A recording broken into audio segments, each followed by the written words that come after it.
A blaze that has now been reported at the Surat textile market, fire that rages on, and uncontrollable blaze that have been reported after 22 hours as well.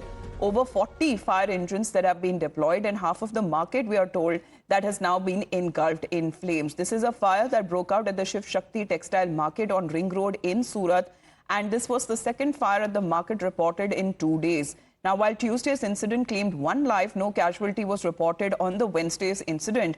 But Wednesday's fire that engulfed the textile trading shops from the lower basement till the 5th floor, and this is what the Surat city mayor and municipal commissioner and the police officers also reached the spot, learning about the blaze that still continues as far as uncontrolled manner. Isha, as far as the pictures that are also coming in, what exactly led to the fire? There have been 2 incidents of fire incidents that have been reported in the same market. What is the current situation?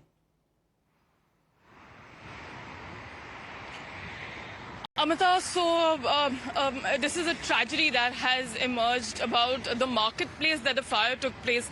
There were about 850 shops, and as you were also pointing out, 2 separate incidents of fire have been reported. In fact, we're also finding out that there are more than 20 fire tenders were rushed to the spot, and as we also speak right now, the fire is not completely gone. It is still burning, and that raises multiple questions. In fact, the admin will have to seek accountability, will have to come up, give answers as to what was the actual cause of it. But as of now, it is very fresh. The cause of it is not very clear, but definitely a massive fire which has resulted in a lot of damage to property. So half of the market that is said to be affected, with lakhs and meters of synthetic fabrics that have also been gutted in the fire. The loss incurred by the traders is estimated to be over hundreds of crores. We'll keep our viewers updated on the current situation in the Surat market fire. With that, we head into a short break. The morning news continues on the other side as well.